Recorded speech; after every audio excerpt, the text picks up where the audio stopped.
का मुख्य दरवाजा कहा जाता है इस फोर्ट के अंदर आने के लिए। वैसे इस फोर्ट के टोटल 9 दरवाजे 9 गेट्स हैं। फर्स्ट जो आता है वो आता है आरेड पोल, जो कि यहाँ से लगभग 3 किलोमीटर दूर है और पहाड़ों के बीच में बना हुआ है। सेकंड नंबर जो आता है वो आता है अपने हल्ला पोल, जो कि 1.5 किलोमीटर के आसपास आप लोग उससे क्रॉस करके आए। थर्ड नंबर जो आता है वो आता है अपने हनुमान जी की मूर्ति लगी हुई है। फोर्थ नंबर आता है राम पोल, जो कि गाड़ी से उतरने के बाद आप अंदर एंटर करते हैं। फिफ्थ नंबर आता है विजय पोल, जो कि ऊपर उस तरफ बना हुआ है। और सिक्स नंबर आता है ये भैरव पोल। इसको भैरव पोल इसलिए कहा जाता है और ये फोर्ट का मुख्य दरवाजा इसलिए कहा जाता है क्योंकि जब महाराणा कुंभा 1443 में जब यहाँ पर आए थे और इस पहाड़ी पर किले का निर्माण स्टार्ट किया गया था, तो ये जो पूरा किला जो बनाया गया है, इसके जो आर्किटेक्ट हुआ करते थे उनका नाम था मंडन। मंडन की देखरेख में ही ये पूरा किला बनाया गया था। जब महाराणा कुंभा और मंडन जी इस किले का निर्माण स्टार्ट किया था, तो स्टार्टिंग में जैसे जैसे इसकी दीवारें बनाते जाते थे, दिन में और रात में दीवारें गिर जाया करती थी। ऐसा 5 से 7 बार हुआ।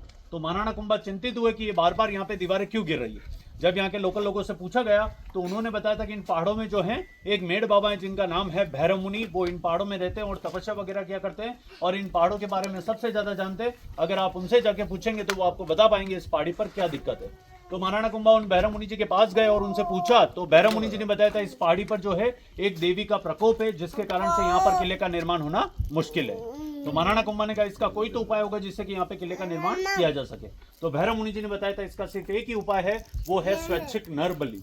स्वैच्छिक नर बलि दी जाएगी तभी जाके किले का निर्माण हो पाएगा। स्वैच्छिक नर बलि का मतलब समझते हैं ना, जो अपनी इच्छा से बलि दे, कोई फोर्स नहीं कर सके। बट ऐसा कोई व्यक्ति इसके लिए तैयार नहीं था। तो अंत में भैरव मुनि जी जिन्होंने सजेशन दिया वो खुद इसके लिए तैयार हुए और उन्होंने कहा था कि मैं पहाड़ी चढ़ना प्रारंभ करूंगा और फर्स्ट टाइम जहां रुकूंगा वहां पर किले का मुख्य द्वार बनाया जाएगा और अंत तक जहां पहुंचूंगा वहां पर किले का निर्माण किया जाएगा। तो भैरव मुनि जी ने पहाड़ी चढ़ना प्रारंभ किया था और फर्स्ट टाइम वो यहाँ रुके थे।